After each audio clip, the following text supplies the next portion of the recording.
네, 할렐루야. 네, 감사합니다. 오늘 우리가 누가복음 22장을 같이 읽었습니다. 71절의 긴 장일에서 좀 마음이 좀 급했습니다. 어쨌든간 우리가 누가복음 22장 우리가 같이 읽었는데요. 누가복음 22장은 예수님께서 잡히시던 전날부터 시작해서 잡히시고 그리고 공회의 신문을 받고 정죄를 되는 그런 과정까지의 내용들을 기록하고 있습니다. 우리가 뭐 단락으로 이렇게 나눠보면은 먼저 가룟 유다의 배반에 대한 말씀이 나오고요. 그다음에 유월절 만찬의 준비, 그리고 최후의 만찬, 유월절 만찬을 드시면서 우리 예수님께서 하시는 말씀, 그리고 누가 크냐라고 하는 문제로 서로 다투고 또 베드로가 모른다고 부인할 거라고 하는 그런 예수님의 미리 예고가 있었습니다. 그리고 뭐 전대와 배낭검에 대한 말씀, 또 갈람산으로 가셔서 기도하시는 그런 내용들, 그리고 거기서 잡히시고 그리고 베드로는 그 예수님을 끝까지 쫓아갔다가 결국은 3번을 갔다가 모른다고 부인하는 사건, 그리고 공의 앞에 서심으로써 이제 예수님을 그들이 정죄하는 그런 내용까지 이 일련의 과정들을 갖다가 북한이 기록하고 계신데요. 1절에 보겠습니다. 1절에 보니까 6월절이라고 하는 무교절이 다가오매라고 얘기하고 있습니다. 6월절이라는 것은 이스라엘 백성들이 출애굽을 하던 날, 어떤 날 출애굽을 하던 날 어린 양을 잡고 그 피를 갖다가 출입구에 설주하고 임방에 그렇게 피를 바름으로 여호와의 사자가 그 집을 넘어가는, 6월절이라는 것은 넘어간다라고 하는 뜻입니다. 그래서 넘어가시고 애굽의 모든 집의 장자들은 뭐 사람이든지 또는 동물이든지 모든 초태생들은 다 죽임으로써 이스라엘 백성이 그날 아침에 애굽을 떠날 수 있는 그런 출애굽의 날이기도 한 것이 바로 6월절입니다. 그래서 이스라엘의 해방을 위해서, 그리고 이스라엘 백성의 장자의 죽음을 피하기 위해서 6월절 어린 양을 잡아서 그들이 그것을 갖다가 피를 설주하고 임방에 발랐습니다. 그리고 그 6월절 어린 양을 잡아서 그것을 먹으면서 뭘 먹었냐면 무교병을 먹고 쓴나물과 함께 먹었습니다. 그리고 신은 신고 허리에 띠를 하고 손에는 지팡이를 들고 그리고 열심히 급하게 6월절 어린 양을 갖다가 구워서 열심히 먹었습니다. 그래서 6월절과 무교절이 함께 이어져 지켜가는 절기이기 때문에 오늘 여기 보면은 6월절이라고 하는 무교절이 다가온다라고. 무교절이라는 것은 유교, 무교절에는 유교 곧 뭡니까? 누룩이 없는 빵을 갖다가 먹는 기간이라고 해서 무교절이라고 합니다. 6월절이 시작한 날로부터 시작했고 7일 동안 그들이 이제 무교절만 먹어요. 무교병만 먹어야 돼요. 그렇기 때문에 보니까 지금도 유대인들은 어떻게 합니까? 6월절이 다가오면, 이 무교절이 이제 가까이 오면은 준비를 합니다. 집에서 뭐든 하여튼 누룩이 들어가 있는 것은 뭐든지 다 갖다 버립니다. 그래갖고 심지어는 뭐 이렇게 의자나 또는 소파나 이런 거에도 이게 누룩이 묻을 수 있잖아요. 그러면 혹시 모르니까 이것도 그냥 소파도 갖다 버리고 딱 버리는 그러한 지금도 그렇게까지 아주 열정적으로 그 무교절을 준비하는 그러한 사람들이 있다고 합니다. 어쨌든간 지금도 무교절에 가까우면은 집안 대청소를 다 한다.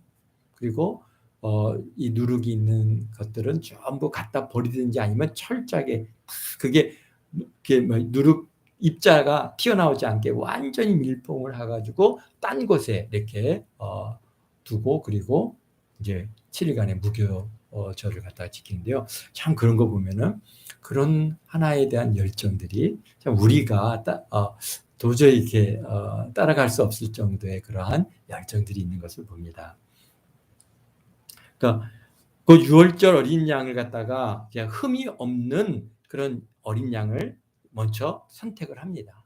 언제 선택하냐면은 이제 10일 날, 그러니까 열째 때, 열째 날. 그러니까 지금 이게 니산월 14일이 이제 양을 잡기 위해서 준비하는 날이고, 이제 그 다음에 15일이 유월절이며 양을 잡는 날입니다. 그렇기 때문에 10일 날쯤에 이제 양을 잡아 가져다가 6월절에 쓸 양을 잡아 가져다가 14일까지 잘 그것을 지켜봅니다. 혹시 그러니까 처음에 갖고 올 때는 흠이 없는 줄 알고 갖고 왔는데 보니까 한 4일, 5일 정도를 갖다가 이렇게 지켜보면서 보니까 이게 안 보이던 흠들이 있을 수 있습니다. 그러면은 그것을 갖다 빨리 이제 흠 없는 양으로 이제 교체해야 되기 때문에 그렇게 5일 동안 잘 지켜보는 시간을 갖다가 갖게 되는데요. 여기 보면은 그리고 15일 날 유월절이 시작하는 밤에 이제 그 유월 어린 양을 잡고 그리고 그 밤새도록 그것을 갖다가 어떻게 하면 구워서 먹습니다. 그리고 7일 동안 무교병을 갖다가 먹는 그런 무교절이 지키되는데요. 출애굽기 12장 우리 1절 한번 잠깐 보도록 하죠.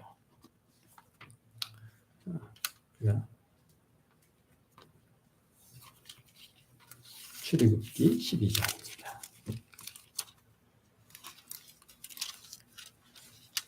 1절서부터 한번 읽어볼까요? 예수께서 애굽 땅에서 모세와 아론에게 일러 말씀하시되 이 달을 너희에게 달의 시작 곧 해의 첫 달이 되게 하고 그렇습니다. 너희는 이스라엘 회중에게 말하여 이르되 이 달 열흘에 너희 각자가 어린 양을 취할지니 각 가족대로 그 식구를 위하여 어린 양을 취하되 그 어린 양에 대하여 식구가 너무 적으면 그 집의 이웃과 함께 사람 수를 따라서 하나를 취하여 사람이 먹을 수 있는 분량을 따라서 어린 양을 계산할 것이며 너희 어린 양은 흠이 없고 1년 된 수컷으로 하되 양이나 염소 중에 취하고 이달 열흘 날까지 간직하였다가 그렇습니다.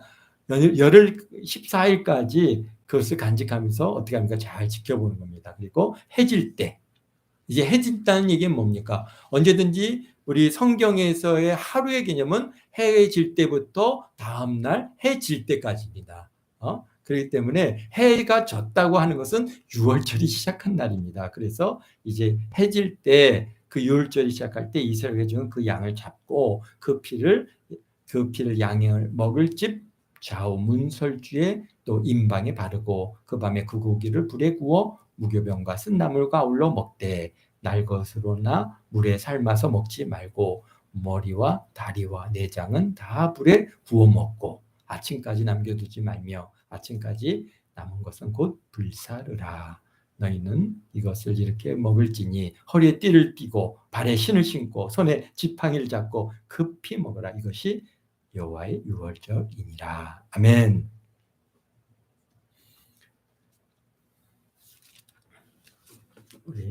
그래서 이게 이제 이스라엘의 유월절은 바로 언제 잡는 거예요? 그러니까 15일 시작하는 밤 이제 해가 질 때 그때 양을 잡습니다. 양을 잡아서 우리가 뭐 고기를 갖다 삶아 먹으려면 시간이 오래 걸리잖아요. 그러니까 양을 잡아서 각을 뜨고 껍데기를 벗기고 각을 다 뜨고 그다음에 내장과 뭐 이런 모든 것들을 긁어내서 그래서 이제 불에 다 구워서 먹게 되는 것입니다. 그래서 지금 예수님께서 이제 유월절 양을 잡는 무교절 날이 이르냐 7월 7절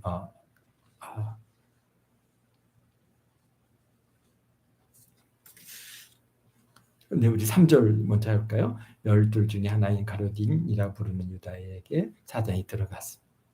그래서 예수님을 넘겨줄 방도를 누구하고 합니까? 대제사장들과 성전 경비대장들에게 가서 예수를 넘겨줄 방도를 의논하니까 그들이 그래 잘 왔다. 내가 그러면 너에게 돈을 갖다가 은 30을 돈을 주겠다라고 하니까 유다가 어떻게 했습니까? 허락하였어요. 그래서 그렇게 하시죠. 그래갖고 사실 돈 은 30을 갖다가 받았죠. 받아서 그때부터 예수를 넘겨줄 기회를 갖다가 찾았더라. 참 어떻게 예수님의 12 제자 중에 하나의 유다가 또 예수님을 팔고 그분 옆에서 지금 유월절도 먹고 최후의 만찬도 같이 먹고 이런 시간들을 갖다가 그가 보내는데 그런 시간이 이제 앞으로 남았는데 어떤 모습으로 보려고 그랬는지 참 어쨌든가 참 마음 아픈 일입니다.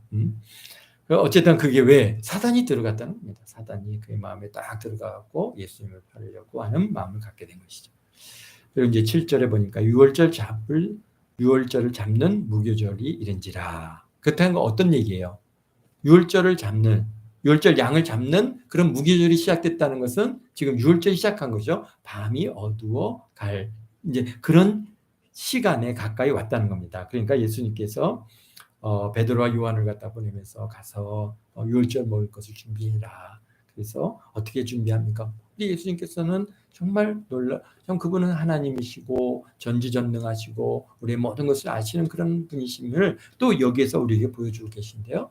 바로 가서 성리에 들어가면은 물통을 갖다가 들고 가는 사람이 있을 텐데 그를 따라가서 그 집주인에게 얘기하면은 그러면은 유월절 먹을 그런 객실을 준비해 줄 것이다 라고 그러면 그곳에 이제 유월절을 갖다가 준비하라 음식을 준비하라 이제 그렇게 말씀합니다. 그러니까 베드로와 요한이 가보니까 그런 사람이 있어요. 쫓아가니까 주인한테 얘기했더니 여기 방이 있으니까 여기서 유월절 준비하십시오. 그래서 그대로 말씀대로 만나 유월절을 준비하니라 그랬습니다.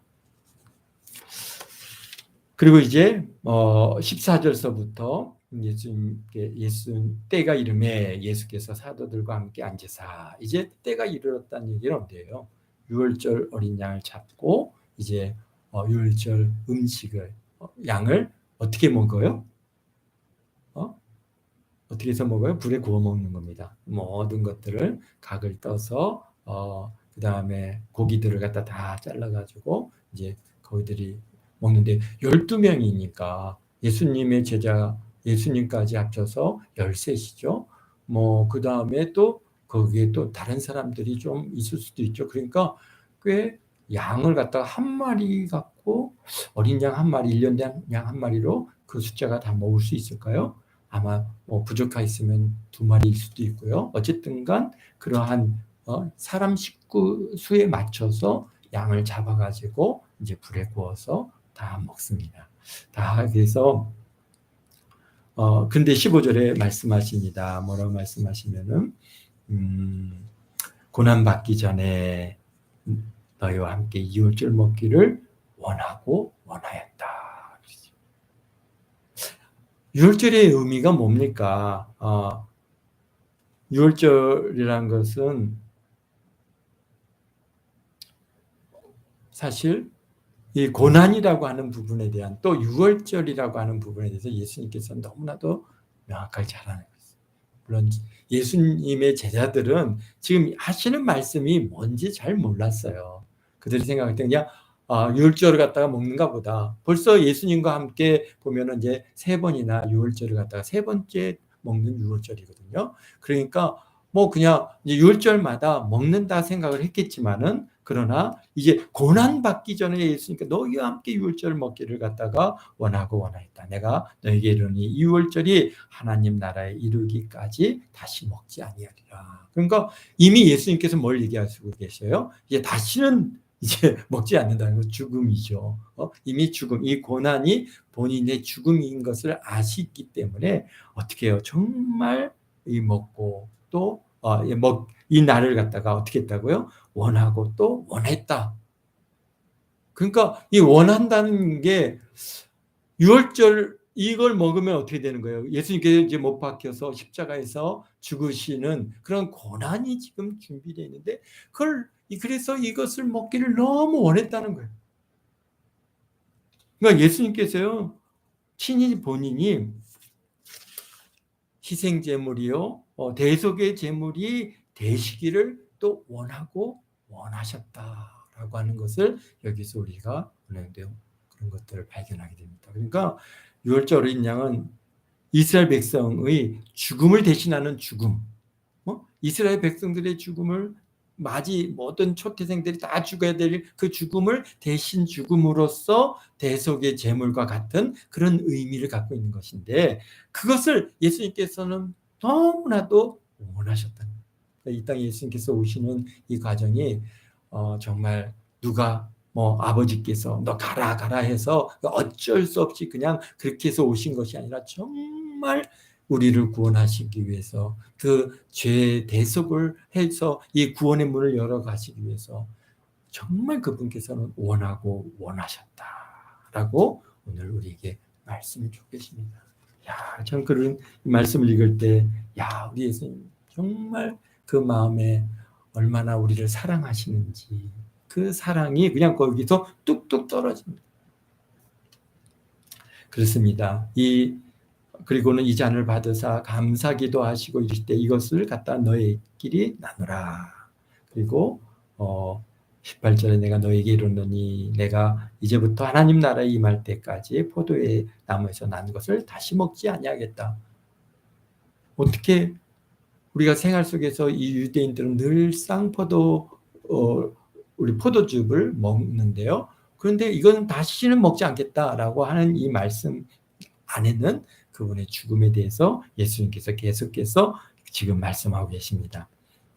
그리고 또 떡을 가져 감사기도 하시고 떼어 그들에게 주시며 이르시되 이것은 너희를 위하여 주는 내 몸이라.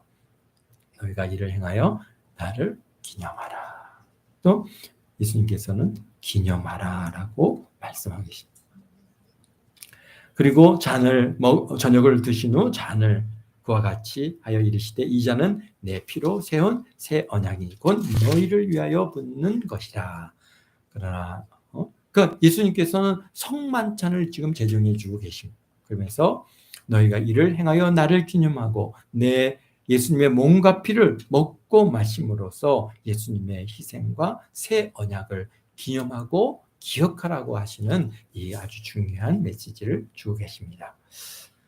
그런데 여기 21절에 그러나 보라 나를 파는 자의 손이 나와 함께 상위에 있도다. 지금 예수님과 함께요. 지금 옆에 누가 같이 있는 거예요? 가룟 유다가 같이 있어요. 그는 유월절도 같이 먹고 예수님께서 행하시는 그러한 성만찬의 제정을 갖다가 같이 그도 참여하고,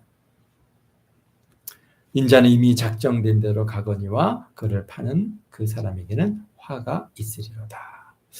참 우리 예수님이 어떻게 이렇게 표현하시지? 다 아시고 계시잖아요. 그러면서 이놈 어떻게 너가 그럴 수 있어? 나와 함께 3년을 같이 보냈는데 너가 어떻게 나를 갖다 이렇게 배반하느냐라고 그렇게 지적할 수 있을 텐데, 그런데 끝까지 그분께서는요 그냥 여기서 어떻게 해요? 이미 작정대로 인자는 이미 작정된 대로 가거니와 그를 판 그 사람에게는 화가 있으리라. 그냥 그렇게 말씀하고 넘어가시다. 그냥 서로 묻되 우리 중에 이 일을 행할 자가 누구니까 하더라. 그렇습니다. 그리고 24절에 이제 여기에 또 우리가 참 놀라운 일을 갖다가 발견하게 되는데요. 또 그들 사이에 그 중에 누가 크냐 하는 다툼이 난지라. 이 24절에서부터 34절에까지 보면은 참 이 제자들의 이 한 단면을 우리에게 다시 보게 되고 우리에게 참 주는 도전들이 있습니다. 또라고 얘기를 하고 있습니다. 24절 첫째에 보면 또라고 하는 말씀을 보아서 이 문제로 예수님의 제자들이 자주 여러 번 전에도 이런 다툼이 있었다고 하는 것을 우리가 어느 정도 거기서 발견할 수 있는데요. 우리가 우리 신약성경 마태복음 9장에서도 예수님께서 변화산에서 내려오실 때도 누가 크냐라고 하면서 그들이 서로 의논하고 다퉜던 그런 일들도 있었고, 마태복음 20장에 보면은 세베대의 아들들의 어머니가 와서 하나는 좌에 하나는 우측에 앉혀달라고 그렇게 주의 나라가 임하실 때 한쪽은 좌에 한쪽은 우측에 앉히게 해달라고 그렇게 요청함으로 인해서 그 제자들 속에 그 문제로 많은 다툼이 있었다라고 그렇게 기록되어 있으니까 자주 이런 문제로 다툼. 왜 크냐 하는 다툼이 있을까요? 음? 사실 그동안 예수님께서 고난을 받고 죽을 것을 말씀하셨고 유월절 만찬도 드시면서 계속 죽음에 다시는 이걸 먹지 않겠다. 다시는 이 잔을 마시지 않겠다. 계속 말씀하시는데도 예수님의 제자는 그 말씀의 뜻을 몰랐고 이해도 못했어요. 그냥 그들은 그동안 예수님과 함께 하면서 그 예수님께서 행하셨던 기적, 이적, 귀신을 쫓아나가고 병든 자가 낫고 5천 명이 먹고 4천 명이 먹고 그러면서 이분이 메시아라고 하는 그런 확신이 그들에게 있었습니다. 그리고 그분께서 행하신 놀라운 기적, 뭐 파도가 그냥 멈추라고 하면 멈추고 바람아 멈추면 바람이 멈추고 뭐 모든 천지 만물들이 다 그분의 말씀에 순종하는 것을 보면서 아, 이분은요 정말 이제 이분의 나라가 임하는 그날은 정말 우리는 놀라운 일들을 이분께서 행하실 거다고 하는 기대감이 있었고, 예수님의 제자들은 그런 예수님의 그러한 이스라엘 회복에 대해서 계속 얘기를 하지 않습니까? 이스라엘 회복을이라고 하는 것이 바로 그들이 생각하는 회복은 뭡니까?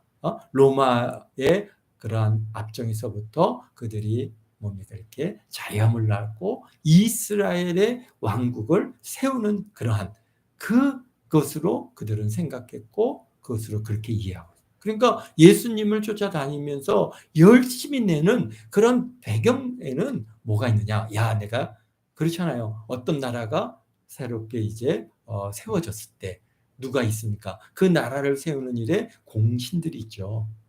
개국공신이라고 얘기하잖아요.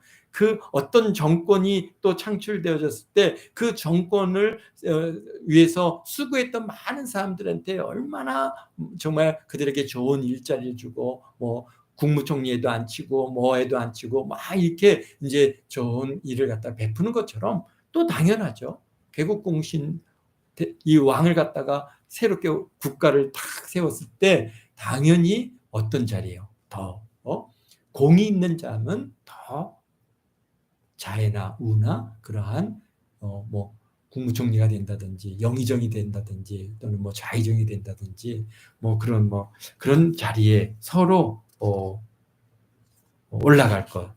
그래서 누가 더 크냐 말이야. 너가 뭐 하겠느냐? 너가 주를 위해서 한 일이 뭐가 있느냐? 막 그러면서 서로 지금 다투고 있는 이 모습을 보게 되는 것이죠. 더구나요 예수님께서 뭐라고 말씀하셨어요? 28절에 너희는 나의 모든 시험 중에 항상 나와 함께한 자들인즉 그러니까요 벌써 인정을 하고 계시잖아요. 너희들 말이야 내가 인정한다. 나와 함께 그동안 3년 반 동안 얼마나 같이 정말 수고하고 시험을 항상 나와 함께 하셨음 즉 내 아버지께서 나를 내게 맡기실 것 같이 나도 너에게 맡기겠다. 그러면서 너희로 내 나라에 있어 내 상에서 먹고 마시고 또는 보좌에 앉아 이스라엘을 12지파를 다스리게 하려 하노라. 그러니까요 지금 예수님의 제자들은요 어떤 면에서는 붕 떴어요. 야, 이제는 금방 예수님께서 이제 예루살렘에 올라오셨잖아요. 그리고 이제 곧 이스라엘을 갖다 회복할 거라고 내 나라에서 내가 너희들에게 내 상에서 먹게 하고 12지파를 갖다 다스리게 하겠다. 와, 그러니까 이건 진짜 최소한 내가 뭔가 한 자리는 하겠구나 하는 그런 기대감이 있어요. 그런데 그에 앞서서 말씀하시는 내용은 좀 달랐죠. 뭡니까? 이방인들 임금들은 그들을 주관하고 집권자들은 은이나 칭함을 받으나 너희는 그렇지 않을지니 너희 중에 큰 자는 젊은 자와 또 너희 중에 다스리는 자는 섬기는 자와 같을지니 앉아서 먹는 자가 크냐 섬기는 자가 크냐 앉아서 먹는 자가 아니냐 그러나 나는 뭐로 왔다고요? 섬기는 자로 너희 중에 있노라.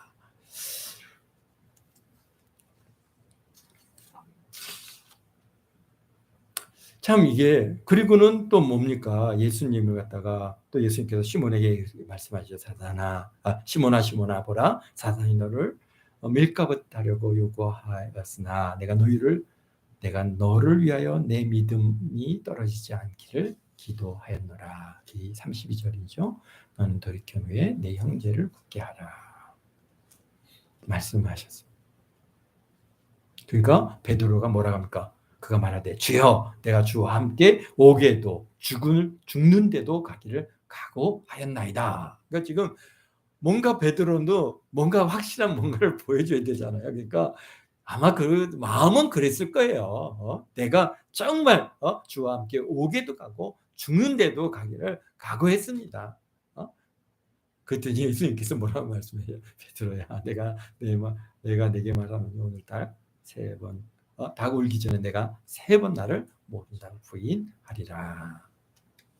그 아마 베드로는 아닌데, 이건 내가 정말 저기 뭐야, 주를 위해서 내가 정말 죽을 마음도 내가 갖고 있는데, 막 이런 생각을 아마 가졌을 거고요. 또 35절, 38절에 보면은 이제 너희들은 배낭도 그다음에 뭐 겉옷도 뭐 그런 신발도 없이 내가 너희들을 보냈을 때 너희들 부족하지 않았잖아요. 그러나 이제는 겉옷 팔아서 뭘 사라고 해요? 검을 사라고 말씀하시는 거예요. 그러니까 야, 이제는 검을 갖고 이제 들어가서 막 이제 그냥 악한 물이 들어갔다가 그냥 쳐서 이제 이스라엘을 회복하는구나라고 하는 그런 기대가 아마 이 예수님 제자들, 특히 베드로에게는 강하게 그게 있었을 것입니다. 그랬더니 여기 검 2개가 있나이다 하니까 그건 족하다.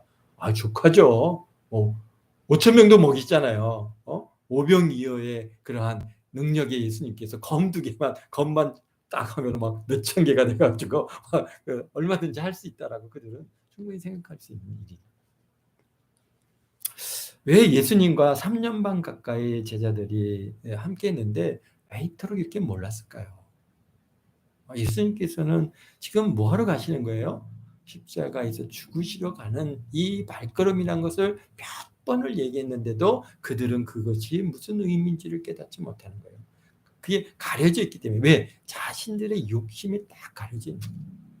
자기의 내가 뭔가 예수님과 함께 하면은 내가 뭔가 한 자리를 할 것 같은 그러한 마음의 기대, 이런 게, 그러니까 자기 기대하고 잘 맞는 얘기는 쏙쏙 귀에 들어오죠. 와, 너가 12지파를 다스릴 것이다 라고 하시는 말씀은 아마 귀에 쏙 들어왔을 거예요. 그런데 내가 죽으러 간다라고 하면은 이미 얘기하지 않았어요. 그러니까 베드로가 안 됩니다, 안 됩니다. 말렸던 베드로입니다. 여기까지 와서도 예수님께서 이제 내가 이 고난을 갖다가 받기 전에 너희들과 이것을 유월절 먹기를 원하고 또 원했다라고 하시는 이 말씀, 예수님께서 몇 번이고 그들에게 말씀하셨습니다. 그러나 당시 제자들은 그 의미를 몰랐죠. 지금 여기서도 왜 그들이 누가 크냐 다투고 있으니까 그들이 뭘 몰랐기 때문에 그렇게 했어요. 첫째는 예수님의 십자가가 그들에게 없었기 때문입니다. 당연하죠. 아직 예수님이 십자가를 지시지 않았기 때문에. 예수님의 십자가, 주께서 살아계신 하나님의 아들로서 나의 죄를 위하여서 나를 구원하기 위해서 십자가에서 모진 고난을 받으시고 못 박혀 모든 피화물을 쏟으시고 죽으시는 그 십자가의 은혜를 그들은 몰랐습니다. 그러나 이제 이 고난에 예수님께서 십자가를 지시고 돌아가시고 장사되었다가 부활하시는 이 사건을 지나고 나서야 그들이 예수님께서 하신 말씀이 이거구나 라고 하는 것을 깨달아 알았다라고 몇 번이나 성경은 우리에게 말씀합니다. 그러니까 십자가를 모르면은요, 뭐만 나오는 거예요? 자기의 의만 나오는 거예요. 열정만 나오는 거예요. 열심을. 지금 예수님의 제자들이 예수님을 갖다가 모르는 사람들 아니지 않습니까? 예수님을 안 믿은 거 아니에요. 그런데 어떻게 믿었어요? 자기 뜻대로, 자기 계획대로, 자기 생각대로, 자기의 꿈, 비전대로 예수님을 믿은 거예요. 그러니까 뭐예요? 예수님이 원하시는 것과는 전혀 상관없는 그런 길로 그들이 지금 가고 있고 서로 그냥 누가 크냐 그렇게 다투고 있는 이런 상황입니다. 또 뭘 몰랐어요? 그들은 뭐가 없었어요? 성령세를 받지 못했어요. 성령은 언제 임했어요? 오순절날 임했잖아요. 그러니까 아직 성령이 임하심을 그들은 몰라요. 그러니까 예수님께서 내가 여기 예루살렘을 떠나지 말고 내가 약속한 성령을 갖다가 너희들은 받아라. 이제 너희는 며칠 못 되어서 성령으로 세례를 받을 것이다. 예수님께서 부활하신 다음에 제자들에게 누누이 말씀하신 게 그겁니다. 뭐 성령 받아라. 예루살렘을 떠나지 말고 이제 곧 성령이 임하실 텐데 이제 너희들 며칠 못 되어서 성령 세례를 받아라. 그러니까 제자들이요 아직 성령 세례, 성령 충만을 받지 못했기 때문에 하나님의 뜻을 깨달아 알 수가 없었어요. 인간적인 생각과 욕심을 쫓아가고 있을 뿐이지, 물론 뭐 하나님의 말씀을 전혀 모르는 게 아니죠. 성경을 알고 구약 성경에 하나님의 그런 가르침들이 있고 성경에서 주시는 그러한 메시지들을 갖다가 그들이 알지만은, 그러나 정말 하나님 앞에 여기에 정말 예수님의 제자로서 주의 종의 길로서 가는 이들에게 있어서는 가장 중요한 게 뭐였어요? 십자가인 것이죠. 십자가를 갖다가 그들이 몰랐대요. 또 둘째는 뭐예요? 성령 세례입니다. 성령 충만을 받아야 되는데 그걸 받지 못했으니까 인간적인 욕구만 여기서 지금 계속 나오는 겁니다. 누가 더 크냐 막 그렇게 다투는 그 배경은 바로 그런 것입니다. 우리들도 우리 마찬가지입니다. 교회를 다니고 예수님을 구주로 믿으면서도 제자들과 같이 나의 것을 주장하고 높은 자리에 올라가려고 하고 그 자신의 욕심을 버리지 못한 경우들이 생각보다 많이 있습니다.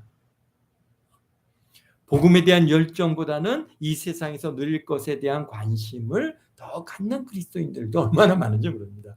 그래 모여서 이렇게 얘기하는 것들 보면 온통 하나님에 대한 얘기가 아니라 온통 그냥 어떻게 하면 아파트를 사갖고 돈을 버느냐 그런 얘기들만 막 하는 것들을 이렇게 많이 듣게 되는데요. 참 어떤 면에서 참 그렇습니다. 그 이유가 뭡니까? 바로 예수님의 십자가를 경험하지 못하였다는 것을 말하고 있습니다. 제가 지난날 이렇게 이제 이 말씀 준비하면서 제 자신을 이렇게 돌아봤는데요. 지난날 뭐 하나님을 모르는 게 아니었고 성경을 모르는 것도 아니고 예수님을 모르는 것도 아니고 뭐 열심히 예배에 참석하고 그다음에 내가 이제 주의 종의 길을 가야지 하고 그렇게 결심을 하고 그 많은 시간들을 갖다가 보내왔습니다. 그런데 문제가 뭐예요?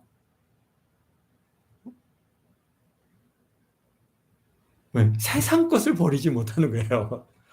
내가 하나님을 사랑하는데 예수님 저 사랑해요. 그런데 세상 것을 못 버리는 거예요.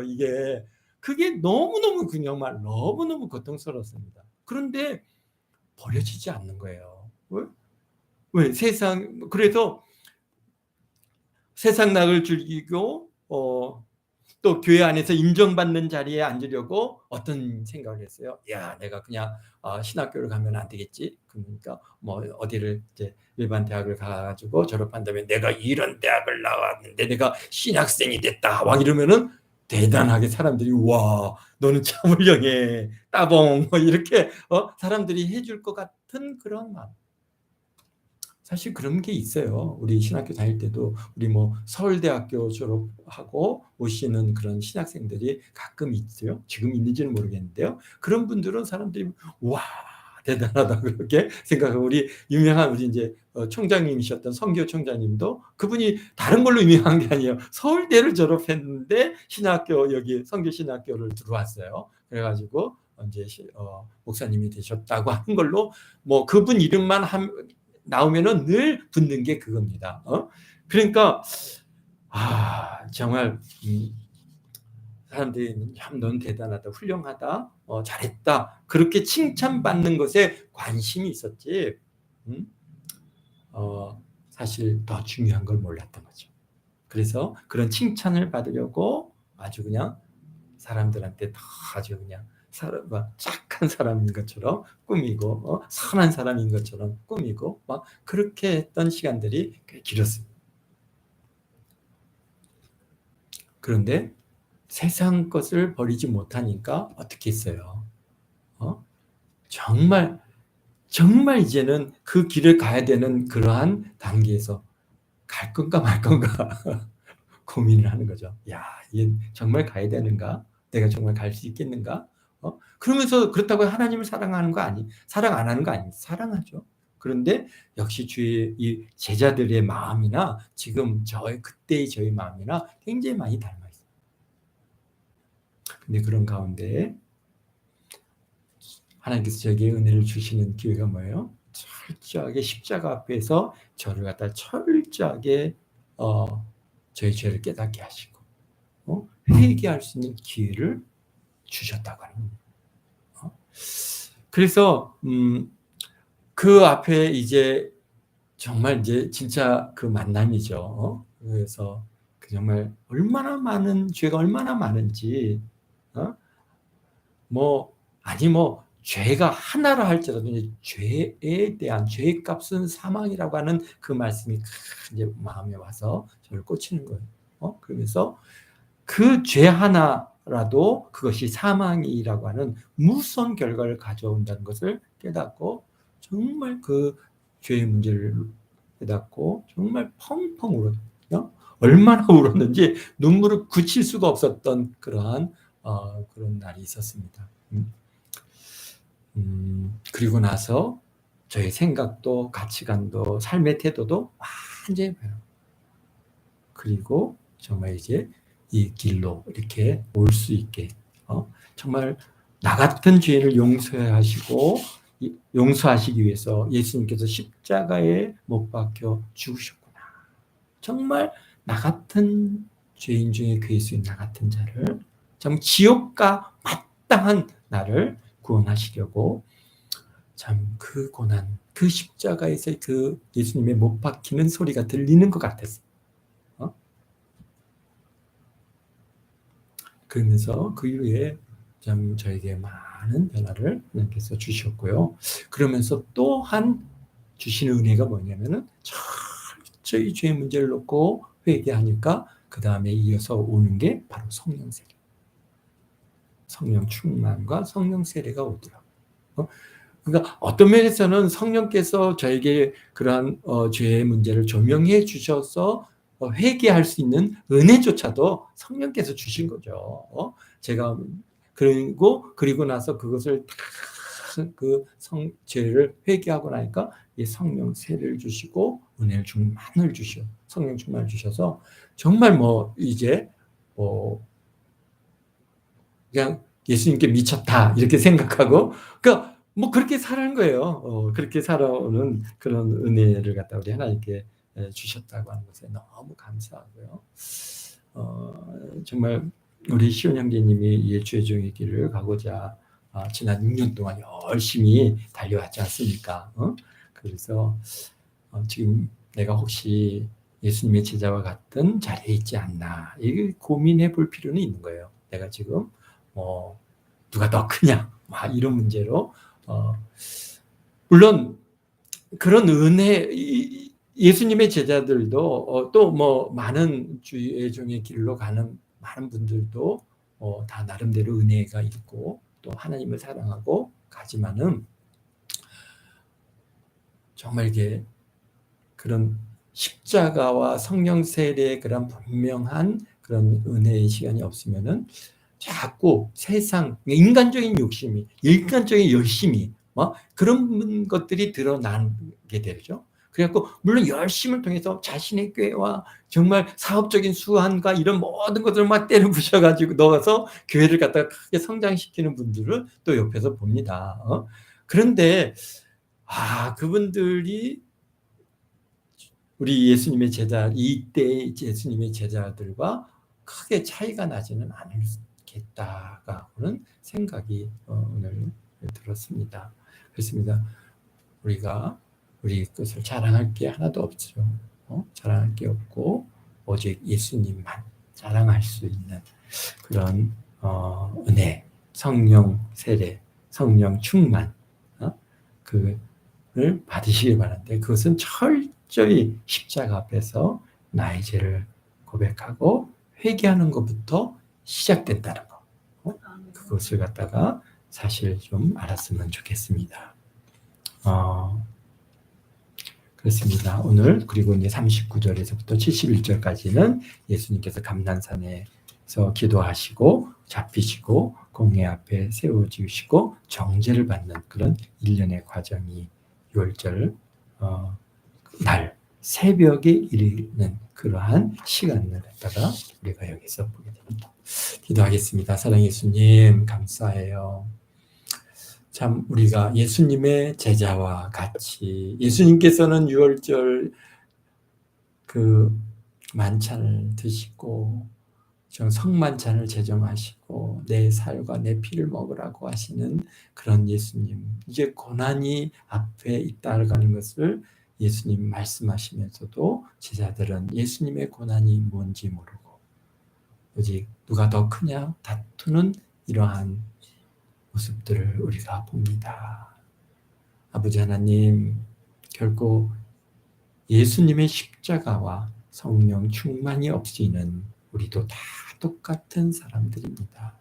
아버지 하나님, 내 욕구가 채워지지 않아서 아버지 하나님과 분내고 다투고 싸우는 일들이 얼마나 많이 있습니까? 그저 우리가 이렇게 구원받은 것만으로도 너무나도 감사한데 그 감사를 잊어버리고 아버지 하나님, 또 아버지 하나님, 세상의 욕구, 사람의 욕구, 인간의 욕구가 또 우리 앞을 가로막고 있는 일들이 혹여나 우리에게 있지는 않는지 우리 자신을 돌이켜봅니다. 우리가 다시 한번 이 시간 예수님의 십자가 앞에 나아가서 우리 자신을 철저히 내려놓고 우리의 죄를 회개합니다.